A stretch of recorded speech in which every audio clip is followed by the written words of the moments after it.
Jadi kita di situ ada yang mahasiswa, ada yang belajar, ada yang pendidikan formal, ada yang memang cari ilmu gitu seperti itu. Jadi kita berkumpul dalam satu rumah gitu dengan beberapa kamar.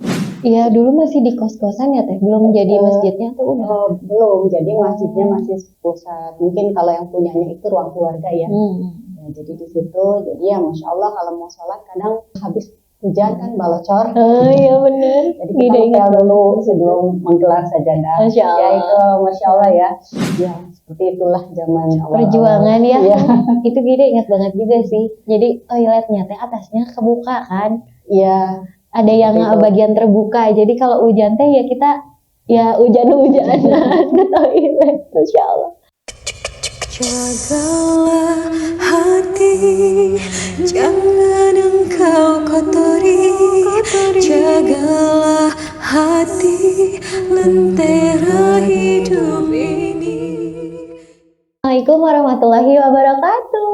Masya Allah, alhamdulillah ketemu lagi kita dalam podcast belajar bareng Teh Gaida cenahnya bareng MKFM. Alhamdulillah setelah minggu kemarin kita belajar tentang pentingnya untuk belajar tentang pengurusan jenazah ya, itu benar-benar jadi harus nih belajar sekarang. Nah sekarang kita mau belajar lagi nih dengan narasumber yang Masya Allah ilmunya juga ya. Pokoknya kita gali aja sekarang. Gida kasih dulu kisi-kisinya ya. Jadi beliau ini adalah seorang ibu rumah tangga yang bukan sembarang ibu rumah tangga ya. Karena lagi-lagi tahu ketika Gida kecil ya. Betul kan Teh? Jangan dulu kelihatan wajahnya ya kamera. Terus juga beliau ini menjadi saksi saksi apa ya, pokoknya pas DT baru dibikin, ini beliau menjadi saksi karena pas beliau SMA, beliau sudah bergabung dengan DT yang belum menjadi DT. Gimana sih ceritanya?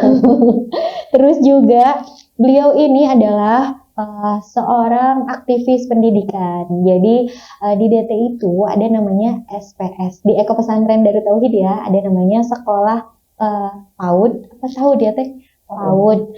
Jadi beliau ini yang mendirikannya dan menjadi kepala sekolah juga. Terus juga sekarang jadi pembina Forum Muslimah Darut Tauhid yang seperti scarf yang Gida pakai ini. Ini siapa yang ngedesainnya? Coba ya kita lihat sendiri. Neneng Asta kenal, oh diri saya sendiri ya. Ya langsung saja ya kita ke narasumber kita yang saat ini sudah berada di sebelah Gida, Teh Ayu. Assalamualaikum warahmatullahi wabarakatuh. Jadi fresh sekali ya Teh Ayu hari ini. Ada kebahagiaan. Baru hujan.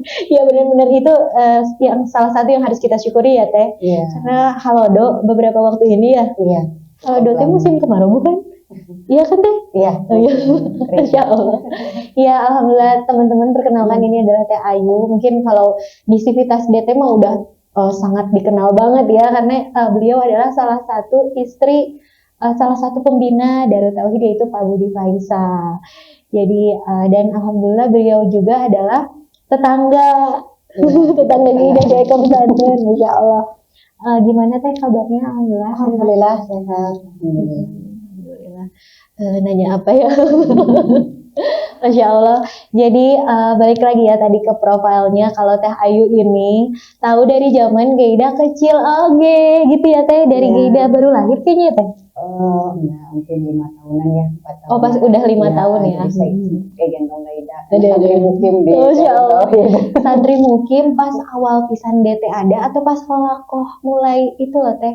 Sebelum ada DT. DT sudah mulai ada asrama ya. Putri. Oh yang duluan mah Pak Budi ya, pas masih di rumah Nin itu loh. Iya. Masya Allah. Iya 91. Gida usia 91 2 tahun Teh. Masya Allah. Iya jadi Teh Ayu ini tahulah pas Gida oleho ya. Diasuh juga dan berarti aduh amin amin. Ya nggak apa-apa lah, jangan disebut aslinya ya.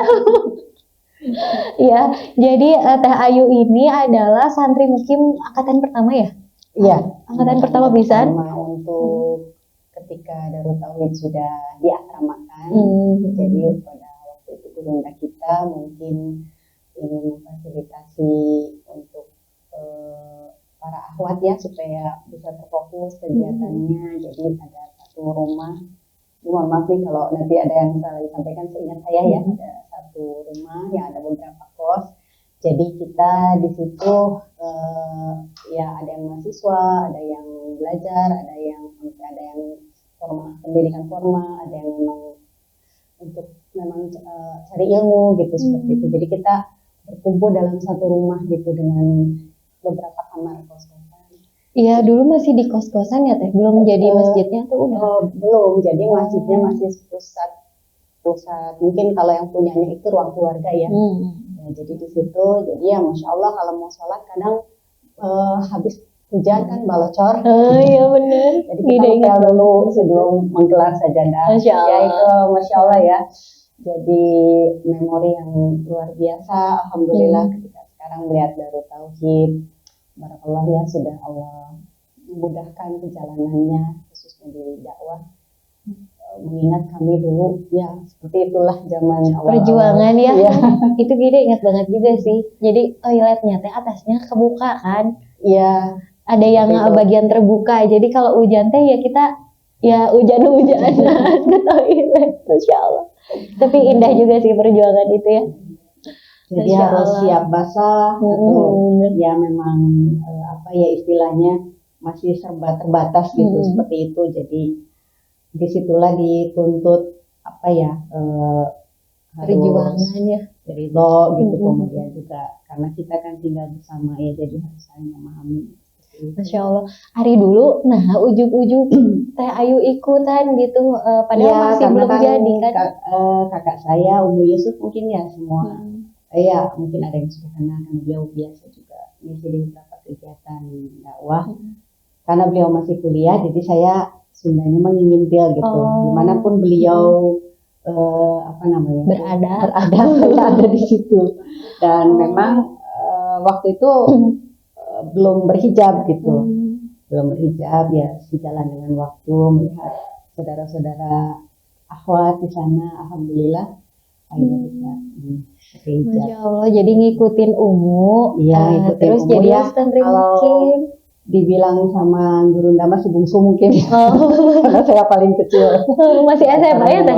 Iya, Masya Allah. Jadi paling kecil lah di antara yang lain tuh. Dulu total santri berapa orang Teh pas awal? Kalau dihitung ya yang mungkin ya sebetulnya kalau pas ada kajian AA gitu ya kan dari luar juga banyak yang hadir, cukup banyak gitu ya ikhwan akhwat. Kalau misalnya yang mungkin yang memang ikut kegiatan di dalam itu sekitar 40 mungkin ya. 40 orang. Ikhwan gitu. akhwat. Akhwat aja. Jadi di situ khusus akhwat saja. Sama AA ya sama teteh ya sama Gaida kan sama Gazi ya sudah ada Gazi waktu itu. Jadi di ruang yang utama itu gurunda kita di situ gitu seperti itu. Wih, Gida sih inget-inget enggak ya, tapi yang Gida inget adalah banyak yang ngasuh. Iya, jadi Gaida tuh kemana aja gitu, masuk kamar sini, kamar sini. Alhamdulillah, jadi itu pembekalan ya. Masya Allah ya. Dan alhamdulillah sekarang santri DT udah ya ribuan sih alhamdulillah yang mondoknya gitu. Ya. Jadi ya Teh Ayu ini menjadi saksi ya perkembangan Darut Tauhid terutama muslimahnya ya Teh ya. Iya, alhamdulillah jadi bagian dari itu. Ya alhamdulillah. Dan makanya sekarang forum muslimahnya juga lebih diseriusin. Sebenarnya forum muslimah tuh udah berdiri belasan tahun kali ya Teh. Ya kalau nama forum muslimah mungkin baru muncul di 2 tahun ini ya, tapi sebetulnya kegiatan forum muslimah ini sudah dari 2004, 2005 ya sudah dari mulai mungkin kegiatan secara pendidikan kan sudah ada TK ya waktu itu Bu Ade yang mungkin inisiasi. Kalau saya di Eko Pesantren itu tahun 2009 mulai ada karena waktu itu saya berpikir dengan teman saya yang SSG juga Ikhwan ya, waktu itu berpikirnya kita akan berada di tengah masyarakat, sementara mungkin masyarakat belum mengenal kita, maka terpikir oleh saya dan teman itu mulailah dari anak-anaknya gitu, seperti itu. Jadi perjalanan awalnya kita ingin membuat PAUD itu karena supaya masyarakat mengenal ada Darut Tauhid gitu di Eko Pesantren di Parongpong ya. Terus sebenarnya udah mulai ada kegiatan tuh dari 2007, 2008. Tapi untuk formal pendidikan awal yang ada non formal sebetulnya, tapi dikategorikan formal tuh karena mungkin serius ya ada belajar itu di tahun 2009. Insya Allah ya. Forum Muslimah tadi ya, mungkin Forum Muslimah sebetulnya dari mulai ketika ada Muslimah Center gitu ya, itu sudah banyak kegiatan juga gitu seperti itu. Jadi bukan hal yang baru gitu ya dengan kegiatan Forum Muslimah, cuman muncul Forum Muslimah dan kepengurusan yang baru mungkin dengan akhwat-akhwat muslimah yang lebih muda dan mungkin kreativitasnya mungkin ya bisa lebih ini, maka baru dikenalkan kembali dengan nama Forum Muslimah itu ya baru di 2000. Kalau dulu tuh ingatnya Muslimah Center ya Teh? Iya, kalau dulu Muslimah Center sebetulnya udah banyak kegiatan-kegiatan muslimah ya. Pokoknya keperluan muslimah aja gitu ya. Iya, jadi memfasilitasi kebutuhan dari segi keilmuan ataupun dari hal-hal lain ya, mungkin ada juga kaitannya dengan pelatihan-pelatihan sebenarnya sudah ada ya. Oh, jadi Teh Ayu ini pokoknya muslimah banget. Ya Gina juga sih. Kita bukan muslim tapi muslimah. Muslim nanti ya karena ahwat, ya betul. Jadi Masya Allah ini udah hatam lah tentang para muslimah gitu ya. Tapi yang Gina penasaran tuh, apakah kan intinya adalah berarti Teh Ayu ini berkecimpung dan menjadi aktivis di dunia pendidikan ya, tarbiyah lah ya gitu ya Teh. Yeah. Dan sampai detik ini gitu ya. Nah, apakah ini emang passion Teh Ayu dari pas muda gitu, dari pas tadi SMA terus ikut mukim terus jadi kecetus, oh iya saya mau fokusnya di bidang pendidikan ini deh, atau ya udahlah takdirnya ke sini terus seneng oge gitu, atau ini ladang dakwahnya emang di sini gitu. Ya mungkin alhamdulillah biiznillah ya dari SMA mungkin saya sudah dikenalkan dengan tadi sistem-sistem pengajian gitu seperti itu. Mungkin memang ya ada berkah dari Allah Subhanahu wa taala ya dari SMA kegiatan-kegiatan seperti itu. Kemudian fokus juga di Darut Tauhid. Cuman ada link yang miss itu karena saya sempat setelah menikah itu kan memang suami diamanahi belajar di luar negeri, jadi sampai 2002 itu saya menghilang dari Indonesia gitu seperti itu. Jadi sempat terputus ya mungkin kegiatan interaksi dengan Darut Tauhid gitu seperti itu. Tapi mungkin ya karena kalau di bidang pendidikan, karena kami di keluarga suami juga ada yayasan pendidikan, jadi memang bergerak di pendidikan itu tidak hanya di Darut Tauhid gitu seperti itu. Jadi sudah dari 2000 ya saya pulang dari Australia itu mungkin sekitar 2006 saya juga fokus di Yayasan Pendidikan Keluarga, kemudian bergabung lagi dengan Darut Tauhid ya di Eko Pesantren. Jadi saya fokus di Eko Pesantren karena dulu Eko Pesantren itu masih asing gitu ya, bahkan kalau mau bertanya di mana emang itu punyanya Pak Eko gitu. Padahal maksudnya memang dulu Eko Pesantren itu karena diawali dengan adanya tanah wakaf yang dimaksimalkan untuk yang kaitannya dengan pertanian gitu seperti itu. Jadi lebih kepada membangun pertanian yang juga memperhatikan nilai-nilai lingkungan gitu seperti itu. Nature gitu ya, back to nature. Iya, gitu back to ya. nature. Jadi mungkin sebetulnya di bidang pendidikan saya yang mengalir gitu ya seperti itu, karena memang ada lahan-lahan yang saya bisa terjun di dalamnya ya alhamdulillah. Ya udah gitu dan background keluarga juga ternyata udah berkecimpung di dunia pendidikan ya. Dan saya juga dari keluarga ibu mengajar SD, ayah juga kepala sekolah SMA gitu. Jadi mungkin ada sedikit lah gambaran dari orang tua gitu. Ada warisan ilmu. Ya Allah.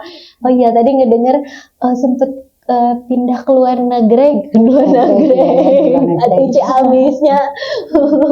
Ini kalau ngedenger, oh ternyata tidak ada yang ucul-ucul gitu ya. Ucul-ucul adalah translate di sini. Jadi tidak ada yang tiba-tiba, memang ternyata sudah ada basic ya. Kalau kita berkecimpung di takdir yang mana, ternyata Allah sudah siapkan keilmuannya, walaupun mungkin itu masih levelnya 20% gitu ya. Kayak Teh Ayu ini ternyata kenapa ada di dunia pendidikan? Oh, ternyata orang tuanya pun memang sudah membekali dalam hal takdirnya masing-masing gitu ya. Masya Allah. Oh iya, tadi Gida ngedengar Teh Ayu sempat menghilang menghilang dari dunia DT maksudnya, karena ternyata sempat hijrah ya Teh, karena ada amanah yang diberikan kepada suami dan diboyonglah itu anak-anak juga gitu. Ya, jadi setelah menikah saya diboyong suami. Saya sempat pulang ke Indonesia, kemudian balik lagi karena beda negara ya, pindah negara karena ambil degree-nya ya, studinya ada S2 dan S3. Ya itu jadi banyak sekali hikmah, dan ternyata memang sebelum saya masuk di dunia pendidikan di PAUD, ternyata di sana pun Allah menyiapkan gitu. Jadi saya banyak belajar di kindergarten yang ada di tempat sekolah anak saya, kemudian di lingkungan terdekat rumah gitu, dan waktu itu mungkin saya tidak terpikir itu akan jadi bekal gitu. Karena saya mencoba untuk eksplorasi sekolah-sekolah gitu yang di sana, karena memang di sana itu karena negara maju ya. Saya waktu ditakdirkan di Amerika sama di Australia. Di Amerika di kota Denver, Colorado, dan Australia itu di kota Melbourne. Jadi mungkin karena sudah negara maju, dari sistem pendidikan yang dari mulai sangat dasar sekalipun sudah sangat settle gitu, artinya sudah sangat kurikulumnya itu sudah memang ini gitu ya. Dan mungkin untuk pola-pola yang di luar negeri yang bisa diaplikasikan di sini, yang saya perhatikan gitu ya, mungkin di baru tahun di atas 2010 gitu ya, mungkin kalau di sana kan sudah dari tahun 90 pun sudah settle gitu, maksudnya sudah ini kurikulumnya itu sudah pas gitu ya, jadi memang sudah teruji, dan ternyata beberapa di negara kita juga ada yang diaplikasikan. Seperti itu yang saya lihat, yang saya pelajari di sana. Masya Allah. Seperti itu. Ya, jadi justru hikmahnya keluar itu ya emang selain ikut suami kan harus ngintil ya. Dan juga ternyata dapat insight banyak ya tentang pendidikan ya. Pendidikan dan tentang lingkungan juga gitu ya. Jadi memang di sana pengalaman saya yang paling berharga itu ketika baru datang itu maklumlah dari kampung Teh ya. Maksudnya kampung mana Teh? Kampung Bandung. Jadi ternyata yang menarik itu di sana itu kan sistem pengolahan sampah itu sudah sangat baik sekali ya. Jadi sampah itu sudah menjadi tanggung jawab negara dengan sistem yang sudah sudah baik sekali. Jadi tugas dari warga itu hanya bagaimana memilah dengan baik. Nah mungkin saya waktu itu belum mengenal terkait dengan lingkungan. Jadi sampah juga ketika disimpan di depan rumah yang memang ada jadwal-jadwal pengambilan itu, saya satukan gitu seperti itu, antara yang kaleng dan plastik gitu ya, seperti itu. Masih belum terpisah dengan baik gitu ya. Ternyata ketika kita tidak memilah dengan baik, itu begitu mereka buka dan masih tercampur ditinggal. Jadi saya lihat kok tetangga saya udah diambil sampah ya. Sudah hampir beberapa hari itu saya tanya kenapa ya. Terus dia bilang karena kamu tidak memilah. Jadi bahkan kertas dengan kaleng pun kalau tidak dipilah dia tidak mau ambil. Jadi memang warganya itu sudah jadi satu habit aja, kebiasaan. Mereka memilah dari rumahnya. Jadi ketika sudah sampai di depan itu sudah selesai. Jadi itu memudahkan sekali petugas sampah untuk nanti menyelesaikan lagi di pusat gitu seperti itu. Jadi saya pikir ternyata ya karena kurang ilmu ya dan tidak satu kebiasaan gitu ya, belum satu kebiasaan saya memilah sampah. ternyata itu jadinya mereka tidak mau tahu gitu. Pokoknya tidak tidak dipisah diambil. ya, konsekuensi tidak akan diambil sampahnya. Masya Allah, itu salah satu hikmahnya ya. Iya. Untuk ya hijrah lah ya, hijrah. Jadi suami dapat ilmu dari sekolah, istri dapat ilmu dari kehidupan gitu ya. Betul. Masya Allah. Sekolah kehidupan. Iya benar. Terus gimana Teh, itu kan gini kadang juga kalau lagi safar terus ketemu saudara atau temen yang memang tinggal di luar, itu kan struggle banget ya Teh, nggak ada GoFit gitu kan, buat makanan harus masak gitu. Terus kadang lagi jalan-jalan juga mau makan halal, ternyata itu challenging juga ya, untuk nyari makanan, terus sholat. Kadang kita sholat di fitting room gitu ya, kalau nggak di terus kadang juga di tempat yang bayi Teh, gening nursing room gitu. Betul. Nah itu gimana biar Teteh menjaga supaya anak-anak tuh ya kan pasti ini nggak mudah lah ya gitu, mendidik di rumah supaya tetap bisa menjalankan syariat Islam di negeri yang di situ minoritas gitu Islamnya gitu. Ya jadi pengalaman saya ketika ya mungkin kalau sudah anak-anak agak besar itu ketika di Australia ya, di Australia itu, dan Melbourne termasuk kota yang tidak terlalu ramai, kota pelajar lah mungkin ya, Jogjanya kita lah mungkin ya kalau Melbourne. Jadi mungkin yang saya pelajari dari yang mungkin itu mungkin jadi satu hal buat kita sebagai Muslim, yang saya lihat itu mereka sangat menghargai dengan keyakinan seseorang gitu ya. Jadi saya pernah betul-betul menarik itu adalah ketika kami bertetangga gitu. Jadi saya bertetangga dengan orang Yunani dan saya selalu berusaha, karena satu hal yang memang kendala bagi kami itu tadi makanan halal. Jadi biasanya setiap kita itu punya, kalau dulu kan belum ada aplikasi ya, karena saya tahun 2000-an tuh belum ada aplikasi, jadi menggunakan buku. Setiap Muslim itu harus punya buku updating makanan halal. Jadi kita kalau belanja tuh selalu bawa buku kayak Gaida. Kalau sekarang mah Google ya. Kalau sekarang mah kan Google ya, jadi kita misalnya kategori beverage, misalnya makanan minuman yang halal yang seperti apa, dan mereka sangat transparan ya. Kalau memang di dalamnya ada kandungan babi itu dituliskan gitu seperti itu. Atau nomor-nomornya yang kalau dituliskan babi ada, tetapi untuk nomor-nomor misalnya emulsifier itu kan ada nomor-nomor yang itu ada unsur babinya yang kita tidak bisa konsumsi.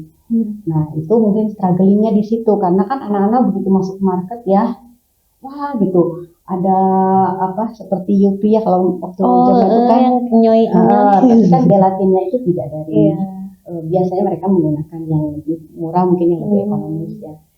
Jadi awal itu mungkin membiasakan mereka kalau mereka tinggal di negara yang minoritas, agama Islam itu minoritas, dan ada makanan-makanan yang istilahnya itu tidak semuanya halal gitu seperti itu. Jadi saya selalu membiasakan, jadi ketika kemanapun mereka tidak bisa langsung menerima makanan gitu. Jadi yang saya menarik tuh waktu saya punya tetangga orang Siprus, bukan Yunani ya, Siprus. Anak saya suka main ke tetangga gitu ya, waktu usianya 5 tahun, 6 tahun gitu. Terus saya selalu bilang ke anak saya, kalau dikasih makanan itu kalau kita tidak yakin, kita bilang takut ada unsur bibanya ya. Siapa sih? Karena mungkin berdekatan, jadi ketika pas main dia mengetuk pintu rumah saya, terus dia bilang saya mau ngasih kue ke anak kamu katanya gitu. Tapi ke anak Anda, tapi Anda lihat dulu isinya gitu ya. Kalau aman saya akan kasihkan, kalau tidak saya tidak kasih. Padahal itu anak usia 6 tahun gitu. Jadi saya, wah mereka memang diajarkan dari kecil tuh menghargai gitu ya. Mungkin ini pelajaran buat kita ya, sesuatu yang baik itu dimanapun kita ambil gitu. Jadi sehingga anak-anak mungkin dengan melihat temannya pun memahami lebih nyaman gitu seperti itu. Karena apa namanya tuh, kadang kan kalau di sekolah juga ada ulang tahun gitu ya. Saya mensiasatinya seperti apa gitu kan. Terus saya diskusi dengan teman saya, kata teman saya biasanya kalau ada teman yang ulang tahun menyimpan makanan kesukaan anak kita di sekolah dan tidak diberikan di saat momen-momen yang bukan ulang tahun. di rumah pun saya tidak memberi makanan itu. Jadi Jadi benar-benar spesial gitu. Oke. Seperti itu. Jadi ketika ulang tahun, teman-temannya menghargai, dia tidak makan kue ulang tahun. Jadi tidak temannya kenapa nggak makan kue aku gitu. Seperti itu. Tapi mereka paham bahwa ada unsur-unsur yang tidak bisa dikonsumsi gitu. Jadi memang yang strugglingnya itu di masalah makanan dan kebiasaan ya, terutama ketika akan Christmas. Itu kan memang nuansanya berbeda gitu ya. Anak-anak bisa dapat hadiah pas di taman gitu ya, seperti itu. Anak saya mau dong Umi dikasih hadiah juga gitu di kelas gitu ya. Ya saya beri pemahaman, ya alhamdulillah gitu ya, mereka bisa paham seperti itu. Ya, jadi ternyata ketika kita berusaha menjaga akidah dan juga prinsip gitu ya Teh, ternyata orang juga Allah gerakan untuk menghargai ya. Iya betul. Bahkan jadi justru jangan malah jadi takut ya kalau kayak gitu. Iya. Jadi saya ada satu hadis yang pernah saya pelajari ya, hadis arba'in, innallaha katabal ihsan ala kulli syai. Allah memerintahkan, karena kata-kata itu kaitannya dengan sesuatu yang wajib, melakukan katabal ihsan, melakukan ihsan, mewajibkan ihsan dalam segala sesuatu. Ternyata kalau kita berusaha ke arah itu, apa yang kita lakukan tuh insya Allah tidak merugikan orang lain gitu ya, seperti itu. Jadi, dan saya pelajari dari karakter-karakter baik mungkin ya, dari apa yang sudah ada kebiasaan di negara-negara maju, walaupun mereka non-muslim ya, karena mereka itu segala sesuatu itu berusaha baik gitu. Pengelolaan sampah mereka berusaha baik. Pola pendidikan, jadi saya lihat kalau di kindergarten ketika anak saya sekolah itu ada sistem belajarnya itu namanya sistem sentra. Itu anak tuh misalnya kalau mau main Lego dia harus tetap di tempat itu. Tidak boleh bawa Lego jalan-jalan gitu ya. Dan gurunya sabar sekali begitu anak lari bawa dia balikin lagi gitu, seperti itu. Sehingga ketika selesai sekolah semua juga sudah dalam kondisi yang tidak bercampur gitu ya, yang mau menggambar di sini. Nah itu saya lihat ternyata alhamdulillah ya, mungkin sempat itu sistem sentra sempat ada di salah satu pola pendidikan di TK dan PAUD gitu ya di Indonesia gitu. Jadi memang intinya sebetulnya kalau Allah tuh maha adil ya, Allah maha adil. Kalau memang secara duniawi mereka melakukan secara profesional, itu juga memberikan dampak yang baik untuk kemajuan negaranya tersebut gitu. Jadi mungkin itu jadi pertanyaan buat kita, sejauh mana kita tadi mengaplikasikan hadis tadi, innallaha katabal ihsan. Sejauh mana kita sudah ihsan, karena yang saya pahami secara hadisnya definisi ihsan itu memberikan kemanfaatan kepada orang lain. Sejauh mana kita ketika melakukan setiap kegiatan berusaha sebaik mungkin sehingga manfaatnya itu terasa oleh orang lain gitu, seperti itu. Ya banyak hikmah gitu ya, walaupun di negara non muslim dan minoritas, tapi banyak bonus-bonusnya lah gitu yang kalau kita pelajari itu bisa jadi kebaikan ketika kita pulang kembali ke negara kita gitu. Masya Allah sih, kebayang sih. Jadi kan perannya istri, maksudnya Teh Ayu gitu ya ketika hijrah itu ya, itu kan selain jadi koki juga ya, kan karena kan harus provide makanan sendiri kan, mau beli terus juga mungkin secara harga juga pasti tinggi kan, masak, terus juga antar jemput anak sekolah gitu ya, terus pendidikan di rumah juga, pendidikan akidah dan Al-Quran itu perannya tuh banyak banget gitu. Dan kalau di Indonesia kan enaknya tuh nggak bisa ngajarin ngaji, ya udah kita panggil ustadz misalnya gitu ya, ada yang ngajarin. Terus juga makanan nggak sempat masak, ya udah ke warung gitu misalnya ya, warung gitu atau nggak rumah makan gitu.